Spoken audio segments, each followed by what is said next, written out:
Hello, my good people. Welcome to North of America. My name's Kevin Bowers, and this is my good friend Steve Lapp. And we're standing up here on the northern fringes of that great big country, and we're thinking about optimism and pessimism, particularly as it regards to this climate crisis that we've seemed to find ourselves in. And Steve and I talk a fair bit about our frustrations and our fears and the way that the sort of media and politics and maybe just even the status quo kind of chatter among a liberal class, how we get it wrong in sort of fundamental ways. And we're hoping, as our agenda stands in North of America, to sort of inject some reason and some optimism into the dialogue about global warming. And it's an appropriate time. We've got Greta as we speak. Amazing. Greta is in New York, coming up to Montreal for the 27th, and so injected a whole lot of energy into this debate. What do you find in terms of this sort of pessimistic dialogue that you hear, and how do you respond to that? I should say just before Steve starts, you're an engineer. That is true. And an engineer in renewable energies, and has taught in that field and stuff like you should know. 35 years. Yeah, so this guy's got some pedigree, got some science in ways that I'm just a sort of an excitable hack on the fringes where this guy actually knows some stuff. So yeah, back to the question. What do you think about the kind of dialogue around cynicism that we hear? Yeah, well, I don't understand cynicism really and pessimism on this issue as a way of being for people. I just don't get where it gets you. It's like if you got a disease and your first reaction is, well, I'm going to die from this disease. That's pretty clear. Instead of saying, well, there are these possibilities that, maybe I'm not going to die, maybe I'm going to be okay. Right. And people just are, not everyone, but lots of people are just saying, no, there's nothing we can do. We got to use fossil fuels. That's the way it's always been. The economy depends on it. Whole countries are built on it. And obviously economies are based on it, but that doesn't mean that they always have to be based on it. They weren't always based on it. Well, that's an important point, right? Yeah. I mean, the economy we live in today is actually fairly new. It seems like a construct that is, as real as gravity, as real as air, as permanent as those things. But in reality, it's like, 1910, it sort of kicked in big time. Yeah, we had wood, up until coal was starting to be used in the 1700s. Then we went to coal.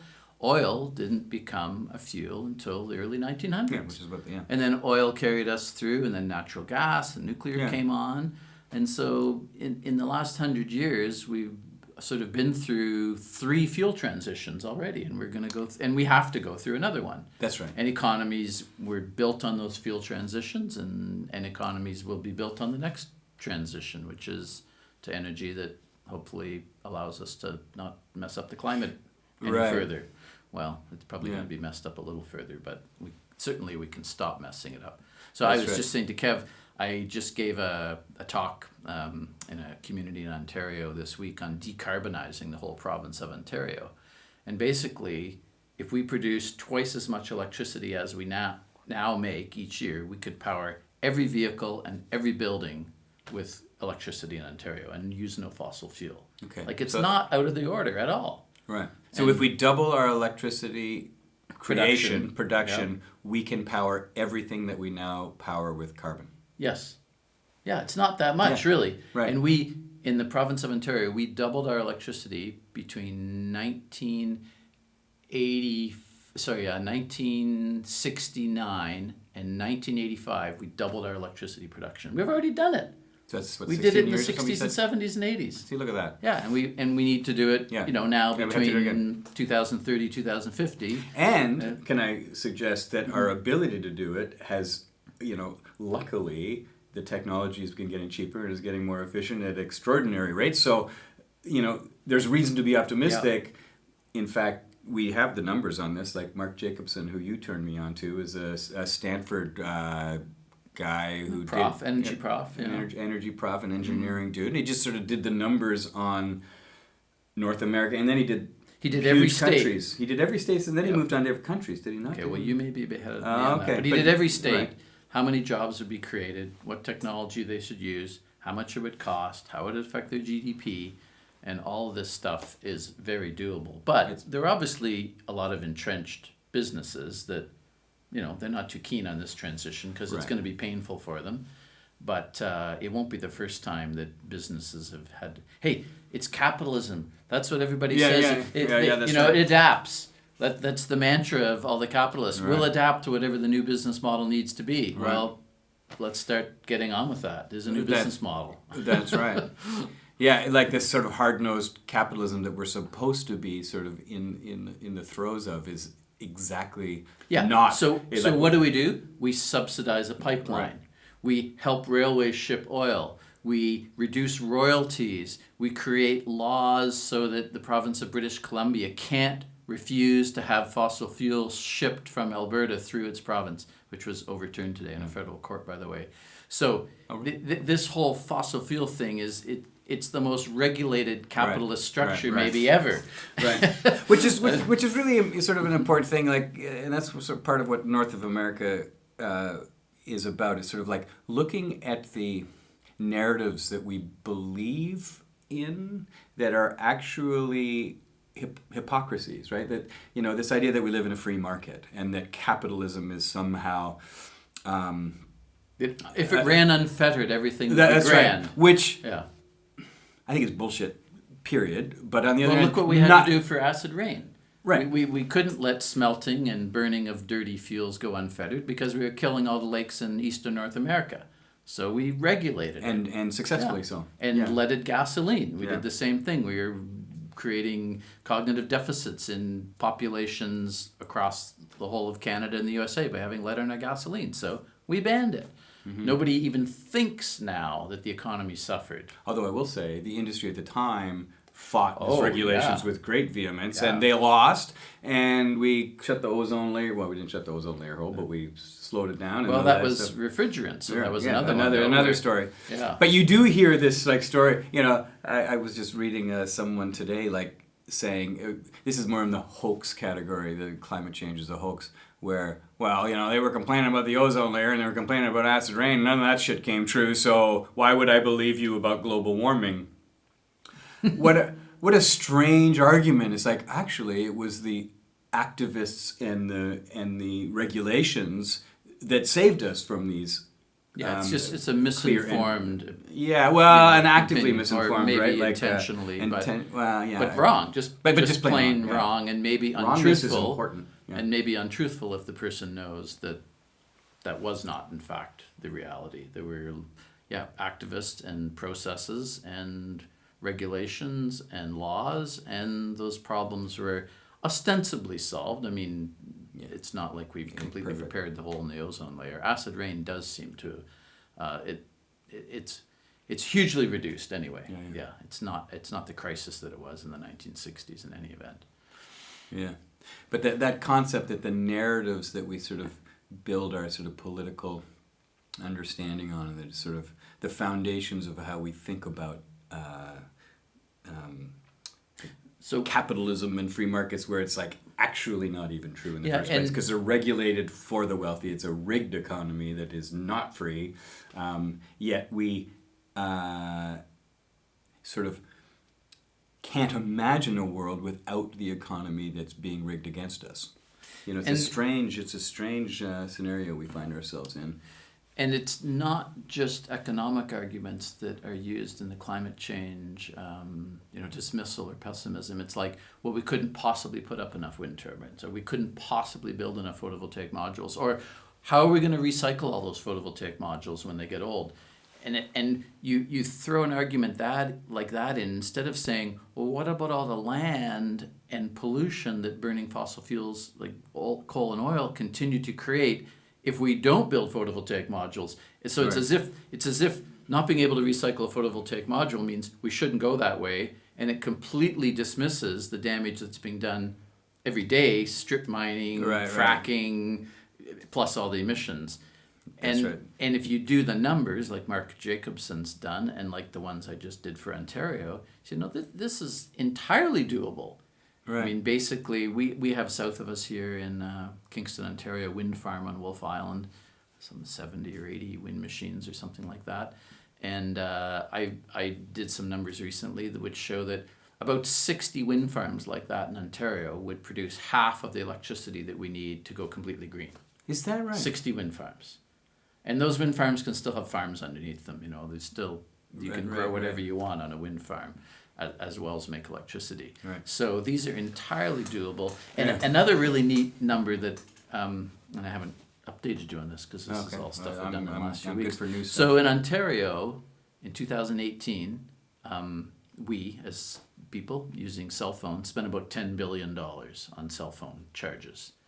The citizens of Ontario, I think there's about 11 or 12 million of us, spent $10 billion in cell phone charges. We get charged ridiculous amounts up here in Canada, by the way. That's true. It is more here.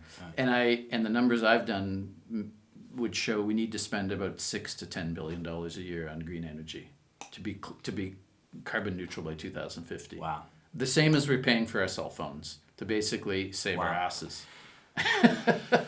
No, that's see, it's nice to hear the flip side, right? Like, because typically what you hear is this like gobsmacking impossibility of actually doing this thing. It's so big and daunting, and that the sacrifices required for the average citizen will be so great, and we're somehow too selfish and too set in our ways and too sort of calcified to do anything about it. So we're just going to have to let our ancestors die. Or the idea that it will only get worse if we go in this direction towards a clean economy versus getting better. So enough technical glitches. Yeah.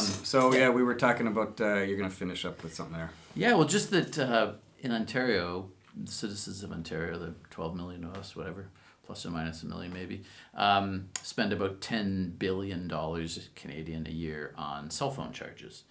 And, where did that money come from? Like that's a new economy. The economy could afford it. And some numbers I've looked at in terms of going carbon neutral by mid-century, 2050, would be we'd need to spend somewhere in the range of that same amount, $6 to $10 billion a year, for the next 20, 30 years, and we would be able to install all the energy systems we need to be carbon neutral. So it's totally doable. And so when you're thinking of these kind of problems with a provincial or state, you need to be thinking in, $10, $20 billion a year. These are the kind of numbers that we spend as states and provinces. And in Ontario, the citizens and businesses and, institutions in Ontario, we burn around 30 plus or minus a few billion, 30 billion liters of diesel and gas. So that's like 8 million US gallons. Someone will correct me somewhere in there though. Mm-hmm. But basically 30 billion liters of fuel in Canada costs about $30 billion. It's about $1 a liter. So we spend $30 billion a year in Ontario burning fuel. And that fuel as electricity will only cost us $12 billion. So if we converted all those things that burn fuel, like cars and buildings, to running on electricity, it would only cost us about $12 billion in electricity. Right. So it would actually save us. We could buy our cell phones with the money we saved. We could actually get 2 cell phones each. Right. So there's some tax issues on fuel is taxed and electricity isn't taxed the same way. So, for critics that want to drill down, yes, you've got to get the tax dollars right. But the reality is that this is the kind of money flowing, and the same kind of money flowing can solve the problem. But it's going to flow to a different supplier. And so the existing suppliers are not going to be happy about that. And they need to be, there needs to be a fair transition, what we're now calling a just transition. All the gas station operators, all the people that are fixing diesel engines, they're going to need other jobs by 2050. And so we need to retrain, and we need to plan, and we need to be organized in understanding how much are we going to transition each 5 years, each 10 years, whatever. And let's design that transition and get on with it. And we have, on the shelf there are some, we were talking about the technical responses that are sort of on the shelf, and you speak into those, and Mark Jacobson has gone out and sort of costed all this stuff for the different states and for countries. We also have the political solutions, like the Green New Deal, the LEAP Manifesto. These things have been written by activists kind of saying there is a narrative that we could follow that would create this justice. This is one of the places where I get frustrated with... You, Kev? Yeah.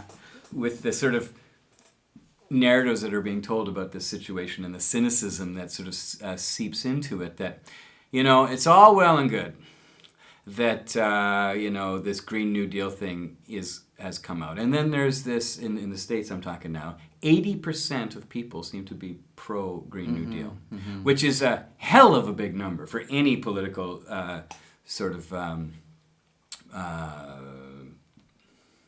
move. Transition. Yeah, that's right. Like, it's a big deal. The Green New Deal is a freaking sea change in the way that we think of capitalism, right? It's a real socialist maneuverings. It's again 80%.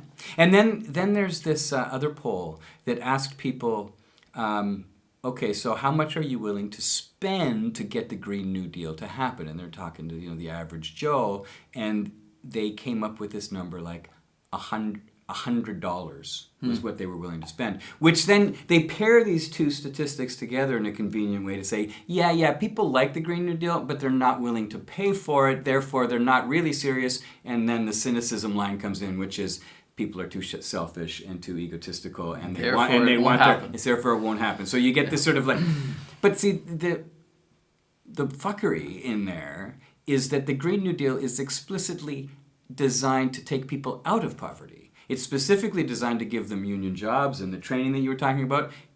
More so, it's about, in the United States, it's about healthcare, it's about free tuition, So the shit that the American people have had to deal with in their economy is pre-Green New Deal. The Green New Deal is designed to pull them out of poverty and despair, while it's saving the planet, and clearly we can do so. So this sort of pairing of the people want to spend $100, these people are already poor. Like, they can't afford a new furnace, they can't afford their car breaking down, they're living paycheck to paycheck, and then you're asking them, how much are you willing to spend, as if it's your belt that has to be tightened. And I think those numbers aren't balanced either, because what's the biggest expense for a lot of people that are working somewhere that they have to commute? The gas to get there. Yeah, and heat their homes.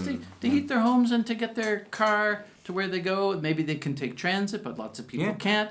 And so, So the world that the Green New Deal is what we forget building is, and this is one thing I think when we get there, and I think we can get there, but lots of tough decisions have to be made by people who aren't quite prepared to make them apparently yet.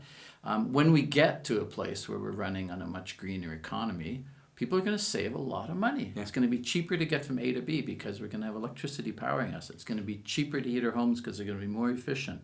And so people are going to, in 20 or 30 years, think, why were we spending so much money on all that other stuff?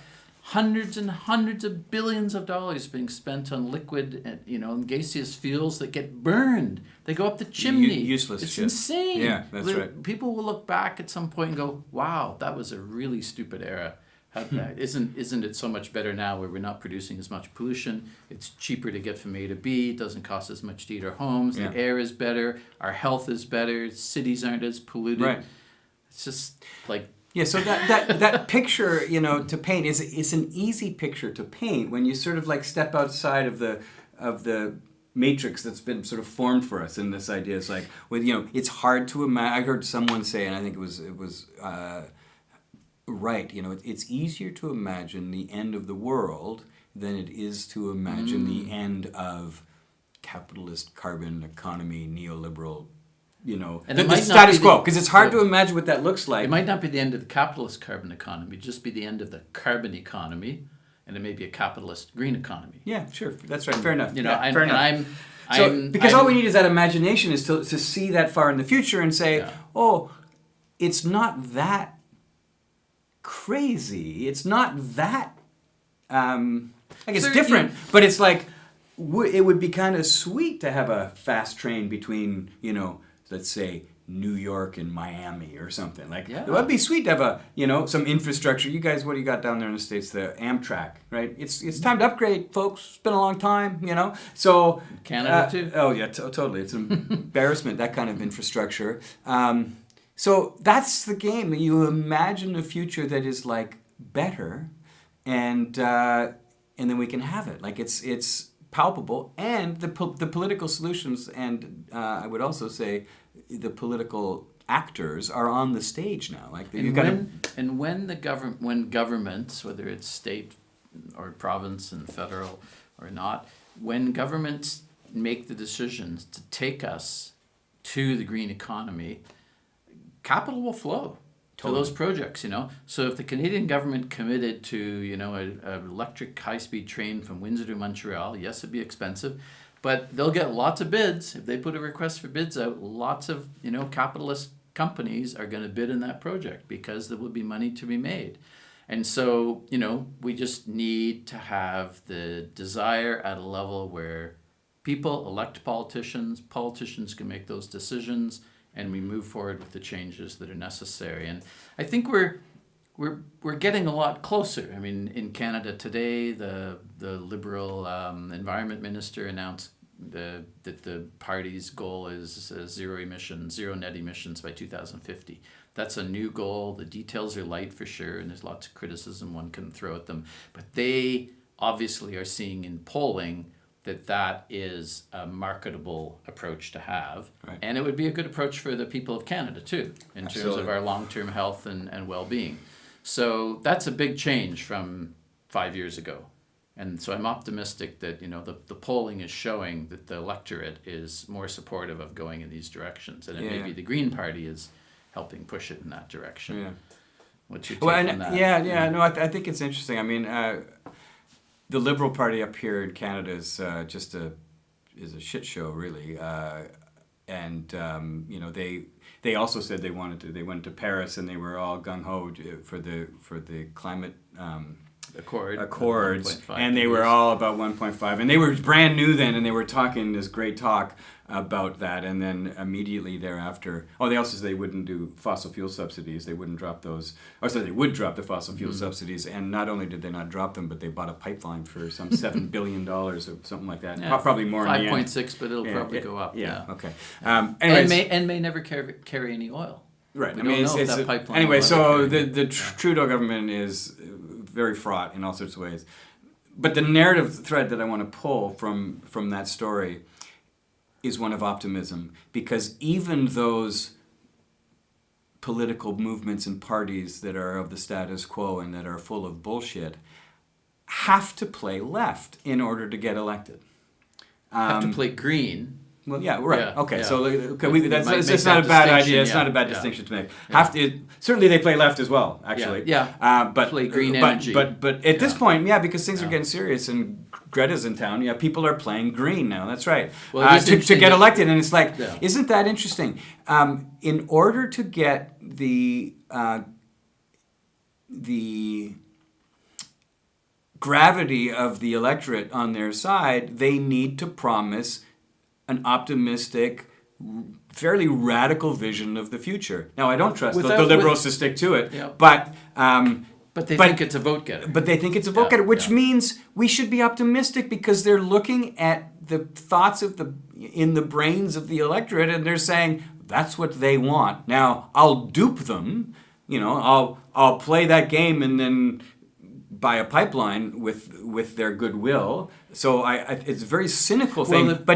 So we have these little technical things where the camera stops, so we're just going to carry on. But the fact that the status quo, the establishment parties, move left tells you that the country, and I'm doing left and right again, but moves green, or progressive. They have a progressive mandate. They know that they need that where the hearts and minds of the population are. So if we can just tap into the actual democratic will of the populations of North of America, we can save the planet, right? So it's like, all we have to do is have an honest democracy that works, and we get a world that is sustainable for the future.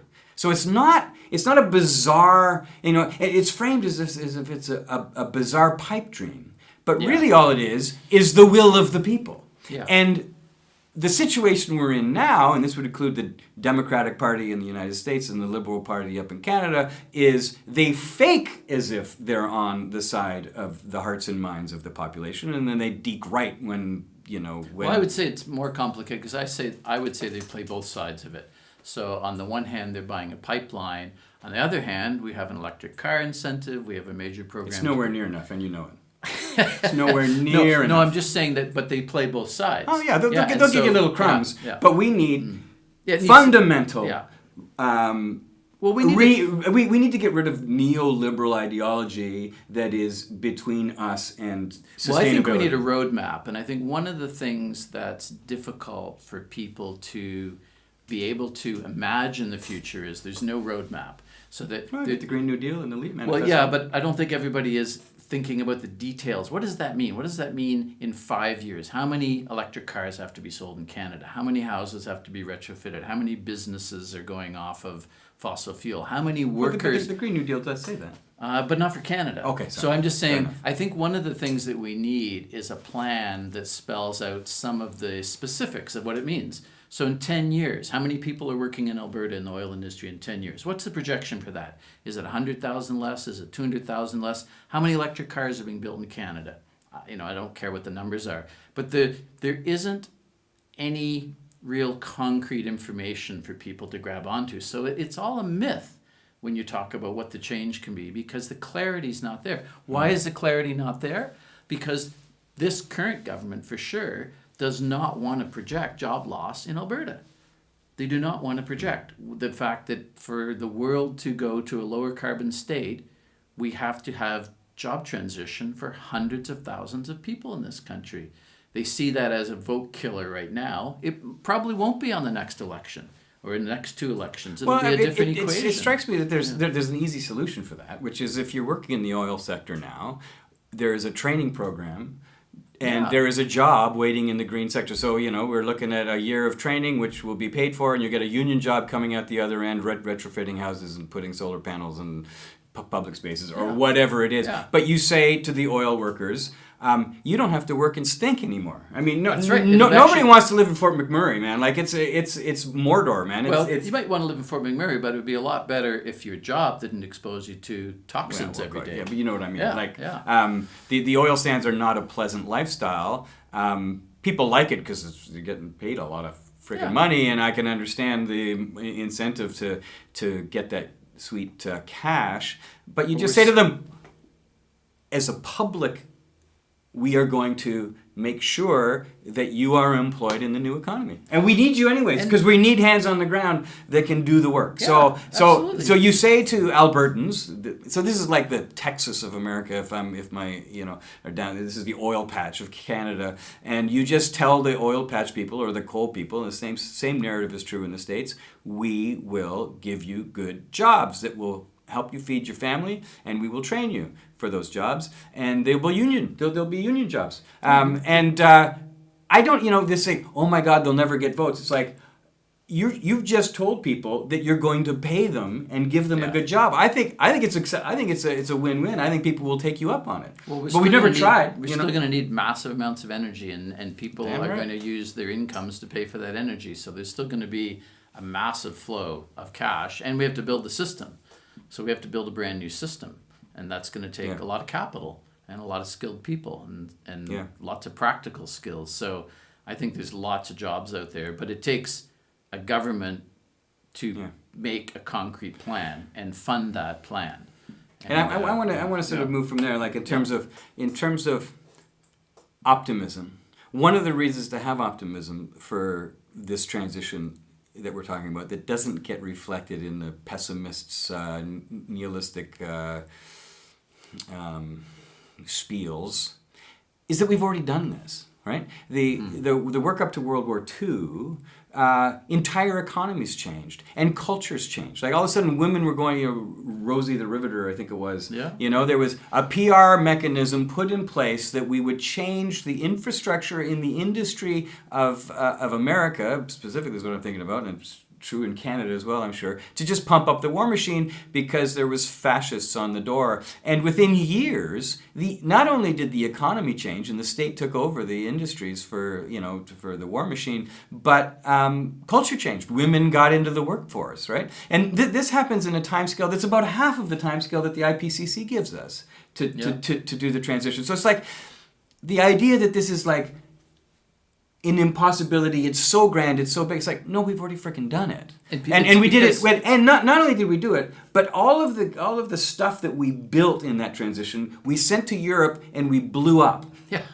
And this is to Steve's point, when we do this massive green sort of war economy, we'll save money this time. That's right. We get to hold on to that shit, Yeah, and it will run. You know, I have solar panels on my place, and they're guaranteed for 25 years, I think, or 20 years or something like that. It's like this shit's not going anywhere, right? And we talk about import-export all the time.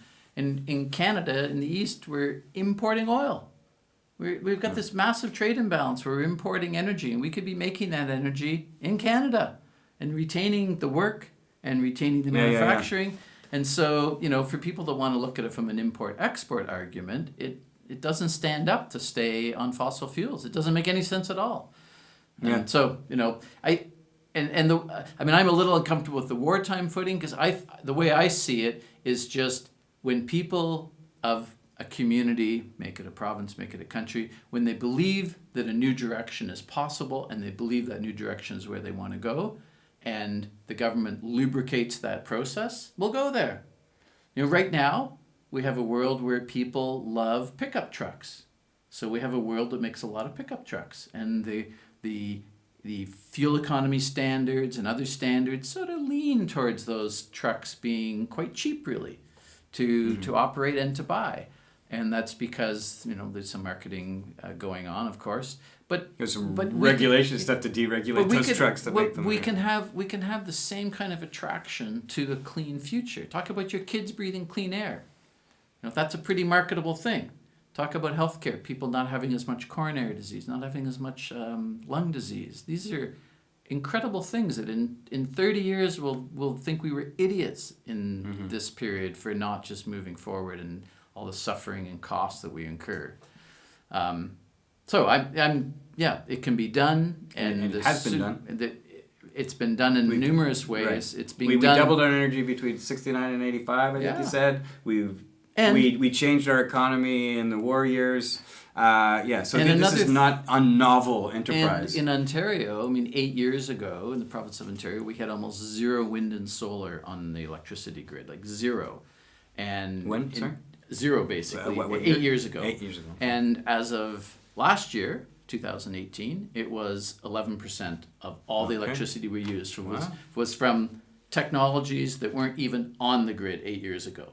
Right. So that's not a very long period for a big change like that. And there was a push by the Liberal government at the time in Ontario. There's a federal provincial thing here, but it was positive. It was probably the most positive in North America. I think you'll probably agree with me. Yeah, it was well up there. But it wasn't massive. Like, it wasn't like, holy shit, this is a radical government coming in and changing business. In fact, there was other forms of fuckery that they were involved in. But my God, they got 11% in that. In 8 years, and actually, my buddy Steve here gave me a good investment idea back at those times, and I got some solar panels on my house. Right, the microfit system. Some people would, complain about the fact that the early systems did get a higher rate, but that's not where the bulk of the money went. Yeah. The bulk of the money went for systems much later, much bigger systems at much more competitive rates, and the prices have fallen hugely since then. Yeah. So the point being, it's doable.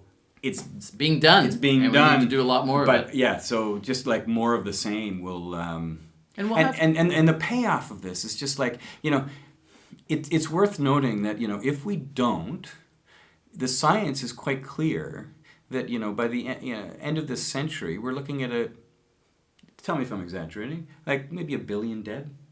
I mean, I hate to get fucking serious, but it's like by the year 2100, if we just follow Trump, or frankly, if we follow, a Joe Biden's version of, where it's like the numbers when you get to like 5-6 degrees of warming in a century are so chaotic that it's the kind of death toll that we can't. The models break down. Yeah, exactly. We don't know, but it'd be bad. And I think that that in terms of what the real problem, to be blunt, is probably not the people who die. It's the people who need to migrate, because that's where the pressure occurs on the rest of the world, and that's where the conflict will come. And I do think your number of 1 billion is totally applicable to people that would need to migrate. We're already seeing places in the world that are now over 50 degrees C in the summer, and you can't live for very long. When crops fail. Migration will be the number one challenge, and I think. Well, what do you think about that crop failure thing? Like, so you migrate.